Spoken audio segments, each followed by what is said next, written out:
Hello, and thank you for joining us for the training today. Today we're going to be talking about the changes to the requirements in home health conditions of participation that Medicare released in January of 2018. Specifically, what we're going to be talking about today is Barnestorm instructions for how to use your electronic health record in Barnestorm to meet the home health conditions of participation requirements. Specifically, we'll be going over how to correct your patient records to ensure that your electronic health record is accurate to conditions of participation. To get started, the first thing you're going to want to do is run a list of your active patients. You can do that under Reports and Patients and use report number 01.06 to get a list of active patients. Once you have that list, you're going to use it to check off each patient and make sure that you do the tasks that I'm getting ready to show you for each patient. So you'll go to the main menu of Barnestorm and you will look up the referrals area. In there, you can search for your patients over here on the left-hand side. And once you've got a patient pulled up, I'm going to show you the things that you're going to check to make sure that your electronic record for this patient is compliant with conditions of participation. So the first thing you're going to do is you're going to make sure that with the patient record, there is a county specified here right under the city. Okay? County is required for home health records. So go ahead and make sure that there's a county listed. There is a trick in Barnestorm. If you click in the county field and you click the button on your keyboard that looks like a down arrow, it will pull up a list of all the options under counties, and you can click on one of them. Okay. The next thing you're going to do is go to the next tab over, which is the Contacts tab. The new conditions of participation require that you have two contacts for the patient. They can be the same person, but one of them is an emergency contact, which can only be one person. And then you can also have a patient representative, which could be the same person as the emergency contact, or it could be someone different. It just depends on what the patient has told you. So to add a contact here, what you're going to do is click on Add Contact, and you would type in the name of that contact.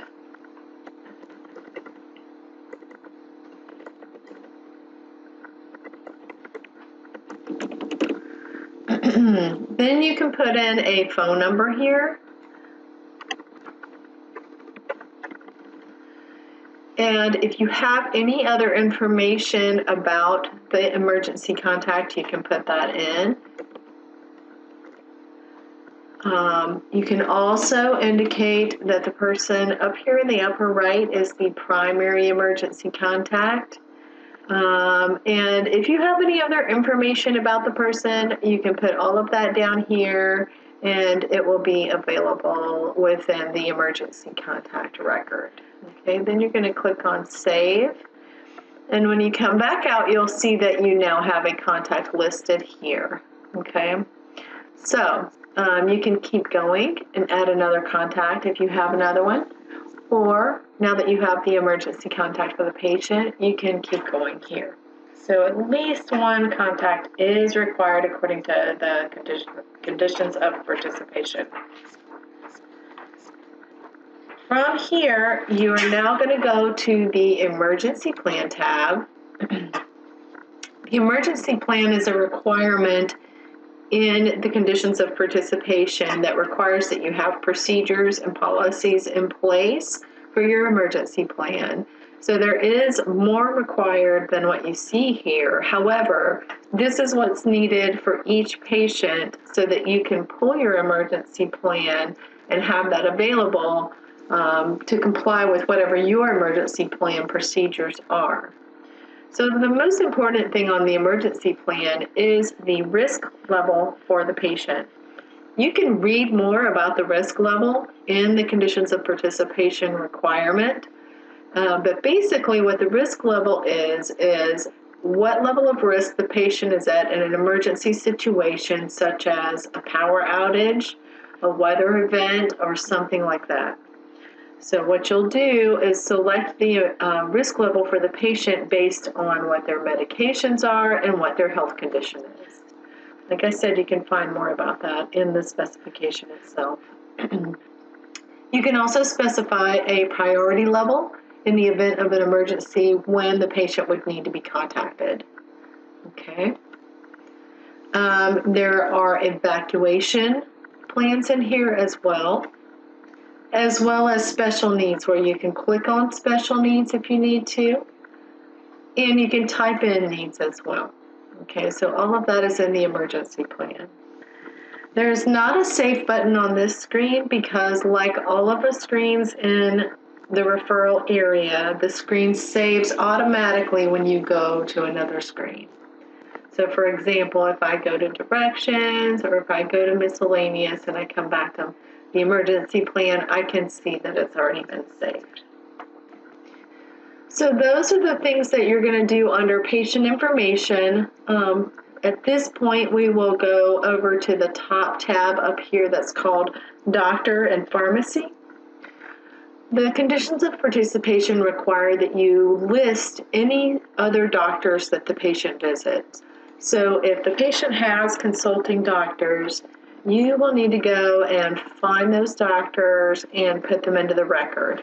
The reason being, you are going to have to coordinate care between all of the doctors, and you will be able to do that much more easily if you have each one of them listed on the record itself.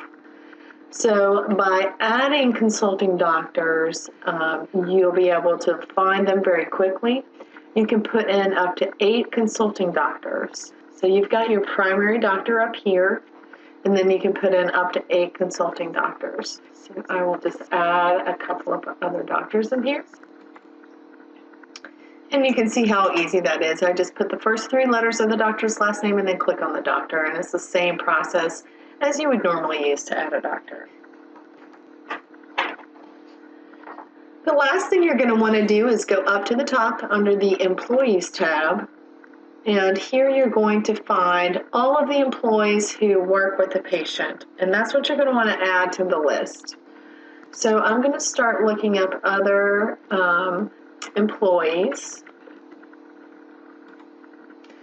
And when I find the care manager of that particular patient, I'm going to move that person up to the top of the list. So once again, the care manager for each patient should be listed at the very top of the list for the employees for that particular patient. And you can have a list as long as you would like of all the employees working with the patient. This should include nurses, therapists, aides, and the care manager. The care manager should always be at the top of the list. So make sure that those records are there for each patient, that you have a complete employee list. If you use Teams, and some people do, some don't, but if you do Teams, you can assign employees by team as well, which makes it a little bit easier. If you'd like help setting up Teams, we can help you with that. Just start a chat and we'll be happy to assist. So now you have a complete health record with the patient. The only other thing you're going to need to do is make sure that you have each patient hospitalization recorded as well. So to get your hospitalization record, your manager can provide you with a list of patient hospitalizations that's pulled from the Barnestorm OASIS record. So for each patient, once you have that list, you're going to go here on the left-hand side of your screen where it says Facility History, and you're going to click on that. So once you've got the facility history pulled up, you will select Hospital. You will start typing the name of the hospital, and it will pull up here in the facility name. From there, you can enter in the dates of the hospital stay, and you should have at least the admission date on the report that your manager gave you for that pulled from the OASIS. So if you don't know the through date or how long the patient stayed in the hospital, that's fine. You can click on dates unknown. And if you know why the patient was admitted, you can type that in here. That also is not required. So once you've got the basic information that you know, go ahead and click on Save. And at that point, you now have a hospital record. What this allows you to do is pull your hospitalization records for every patient for any time period. So this is very handy for conditions of participation because it allows you to pull those records. So this concludes the items that you need to change on each patient. Go through every patient that's active in your system. Make sure that you add in the facility history, the employees, consulting doctors, add in the emergency contacts, and check the emergency plan. All of that information should be available to you. Thank you for listening. We'll have more training coming up.